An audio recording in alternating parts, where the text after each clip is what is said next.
லட்டு சாப்பிட்டு மேல்கால் வலியெல்லாம் போகுமா? கண்டிப்பாக போகுங்க. இடுப்பு வலி, குறுக்கு வலியில் கஷ்டப்பட்டுட்டு இருக்கீங்களா? அதுவும் பொம்பளை பிள்ளைங்க இருக்கையில் மாதம் ஒரு தடவை அந்த வயிறு வலின்னு சொல்லியே ஸ்கூலுக்கு ஒரு நாள் லீவே போட வேண்டியது வரும். அந்தளவுக்கு வயிறு வலியில் கஷ்டப்பட்டுட்டு இருக்காங்க. அவங்கெல்லாம் இந்த லட்டை டெய்லி ஒன்று சாப்பிட்டாலே போதுங்க. இது நிஜமாகவே லட்டு தான், மருந்தெல்லாம் கிடையாது. சூப்பராக உங்களுக்கு இடுப்பு வலியெல்லாம் குணமாகும். இதை எப்படி செய்கிறதுன்னு இன்றைக்கி நம்ம ரிலாக்ஸ் ரெசிபீஸில் பார்க்கலாம். இது செய்கிறதுக்கு கருப்பு உளுந்து, உடச்ச உளுந்தும், சிறுபருப்பு, பாசிப்பருப்பும் தேவைங்க. ரெண்டுமே ஈக்குவல் குவான்டிட்டியில் எடுத்துக்கோங்க. தனித்தனியாக நம்ம வறுத்து எடுத்துக்கணும். நீங்கள் 1 கப் கருப்பு உளுந்து எடுத்துக்கிட்டிங்கன்னா 1 கப் அளவுக்கு பாசிப்பருப்பு எடுத்துக்கணும். முதல்ல கருப்பு உளுந்து நல்ல வாசம் வர்ற மாதிரி வறுத்துக்கலாம். கை விடாமல் தான் வறுக்கணும். அப்போ தான் ஒன்று போல் செவந்து வரும். நீங்கள் முழு உளுந்து போட்டிங்கன்னா உங்களுக்கு வறுபடுறது தெரியாது. இந்த அளவுக்கு செவந்தா போதும், எடுத்து வச்சிடலாம். ரொம்ப ப்ரௌன் ஆக்கிட வேண்டாம், ஏன்னா இந்த சூட்டிலே இன்னும் கொஞ்சம் கலர் சேஞ்ச் ஆகும். கருப்பு உளுந்து எடுத்த அதே அளவுக்கு நம்ம பாசிப்பருப்பு, சிறுபருப்பையும் எடுத்துக்கணும். இதையும் கைவிடாமல் தான் வறுத்துக்கணும். நான் நல்லா தெரியணும் அப்படிங்கிறதுக்காக கொஞ்சம் அளவு போட்டு வறுக்கிறேன். உங்களுக்கு தேவையான அளவு வறுத்து மாவு தயார் பண்ணி வச்சுட்டு தேவைப்படையில் கூட லட்டு செஞ்சுக்கலாம்.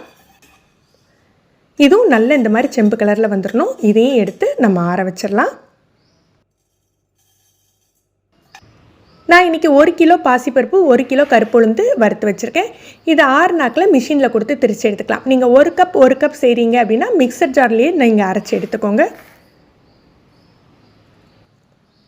மாவு பார்த்திங்கன்னா இந்த கலரில் தான் இருக்கும். எனக்கு கருப்பு உளுந்து போட்டிருக்கோம், ப்ரௌன் கலர் ஆகலையே அப்படின்னு சொன்னோன்னா ஒரு மாதிரி கோல்டன் கலரில் தான் மாவு இருக்கும். இது நம்ம ஸ்டோர் பண்ணி வச்சுக்கலாம் 3 மாதம் வரைக்கும். தேவைப்படையில் லட்டு பண்ணிக்கலாம். இப்போ இது நம்ம இனிப்பு இல்லாமல் தான் நம்ம மாவு திரிச்சு வச்சுருக்கோம். இதுக்கு எப்படி இனிப்பு சேர்க்கணும் அப்படின்னா, நீங்கள் 1 கப் மாவு எடுத்துக்கிட்டீங்க அப்படின்னா 1/2 கப் அளவுக்கு நாட்டு சக்கரை சேர்த்துக்கலாம். நீங்கள் உங்களுக்கு லட்டு நல்ல டைட்டாக வேணும்னா 1 டேபிள் ஸ்பூன் அளவுக்கு சீனியும் சேர்த்துக்கோங்க. நான் இன்றைக்கி கொஞ்சம் ஜாஸ்தியாக தான் பண்ண போகிறேன். நம்ம 1 கப் மாவுக்கு நீங்கள் 1/2 கப் அளவுக்கு இனிப்பு உங்களுக்கு கரெக்டாக இருக்கும். கூட வேணுங்கிறவங்க கொஞ்சம் கூட சேர்த்துக்கலாம். இது நல்லா மிக்ஸ் ஆகி வரணும் அப்படிங்கிறதுக்காக மாவோட நாட்டு சர்க்கரையை சேர்த்து நான் மிக்சியில் திரிச்சு எடுத்துக்க போகிறேன். இந்த லட்டுக்கு எண்ணெய் சேர்க்கக்கூடாது, நெய் சேர்த்து தான் பண்ணணும். இதை நெய் விலங்கா அப்படின்னு சொல்லுவோம். மாவை நாட்டு சக்கரை எழுது பொடிச்சு ஜாக்கரியோடு மிக்ஸ் பண்ணி இந்த மாதிரி ஒரு பிளேட்டில் எடுத்து வச்சுக்கலாம். நெய் நல்லா சூடாகணும். நெய்யோட அளவு பார்த்திங்கன்னா நீங்கள் 1 கப் மாவு எடுத்துருந்தீங்கன்னா 1/4 கப்போட கொஞ்சம் கூட நெய் இருந்தால் போதும். நெய் நல்லா கொதிச்சு வரணும். எண்ணெய் சேர்த்து கொடுத்தீங்க அப்படின்னா அது ஒரு மருந்து எஃபெக்டில் தான் வருங்க. நெய் சேர்த்து செய்யல நல்ல ஒரு ஸ்வீட் எஃபெக்டில் இருக்கும். இப்போ இந்த நெய்யை கொஞ்சமாக மாவில் ஊற்றி பார்க்கலாம். பதம் காட்டி தரேன் உங்களுக்கு. இப்போ பாருங்கள், நெய்யை சேர்க்கல. நார்மலாக எண்ணெய் போகிற மாதிரி தான் போகுது. இது பதம் கிடையாது. நெய் நல்லா கொதிச்சிட்டுனா இந்த மாதிரி பொரிஞ்சு வரும் மாவு. மாவில் தூக்கி ஊற்றுனீங்க அப்படின்னா அந்த மாவு நல்லா பொரியிறது தெரியும். இதுதான் கரெக்டான பதம். நான் இன்றைக்கி அளவு ஜாஸ்தியாக வச்சுருக்கிறதுனால ஒவ்வொரு போர்ஷனாக மிக்ஸ் பண்ணிக்க போகிறேன்.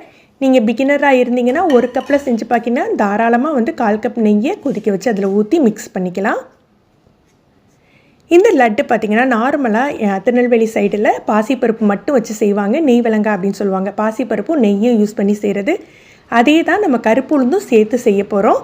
இதில் எண்ணெய் சேர்க்கக்கூடாது, நெய் தான் சேர்க்கணும். அதே மாதிரி ஏலக்காய் தூள், சுக்குத்தூள் இதெல்லாம் எதுவுமே தேவையில்லைங்க. நெய் வாசமும் அந்த வறுத்த பருப்போட வாசமும் ரொம்ப நல்லாயிருக்கும்.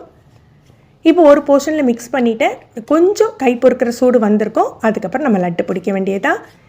நீங்கள் நான் சொன்ன மாதிரி 1 கப்பில் செய்யலை, நல்லா மொத்தமாக மிக்ஸ் பண்ணிவிட்டு கூட லட்டு பிடிக்கலாம்.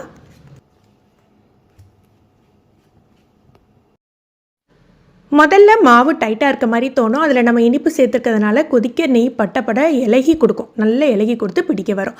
நான் இன்றைக்கி கொஞ்சம் சின்ன சின்ன லட்டாக தான் பிடிச்சிக்கிறேன்.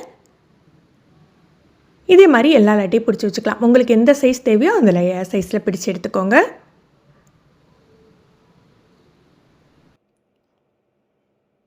நான் இந்த போர்ஷனை லட்டு பிடிச்ச பிறகு மீதி இருக்கிறதுல கலந்து பிடிச்சிக்குவேன்.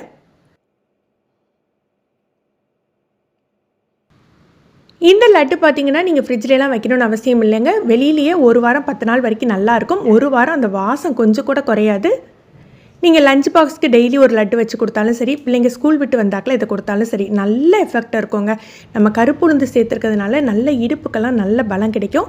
நீங்களும் இந்த ரெசிபியை ட்ரை பண்ணி பாருங்கள். இந்த வீடியோ உங்களுக்கு பிடிச்சிருந்ததுன்னா லைக் பண்ணி ஷேர் பண்ணுங்கள். ஃபஸ்ட் டைம் நம்ம சேனல் பார்க்குறீங்கன்னா ரிலாக்ஸ் ரெசிபி சப்ஸ்கிரைப் பண்ணிக்கோங்க. கீழே இருக்க பெல் பட்டனில் நீங்கள் ஆளுங்கிற ஆப்ஷன் செலக்ட் பண்ணி வச்சுக்கிட்டிங்கன்னா நம்ம சேனலில் வீடியோக்கள் போட்ட உடனே நோட்டிஃபிகேஷன் கிடைக்கும். தேங்க்யூ.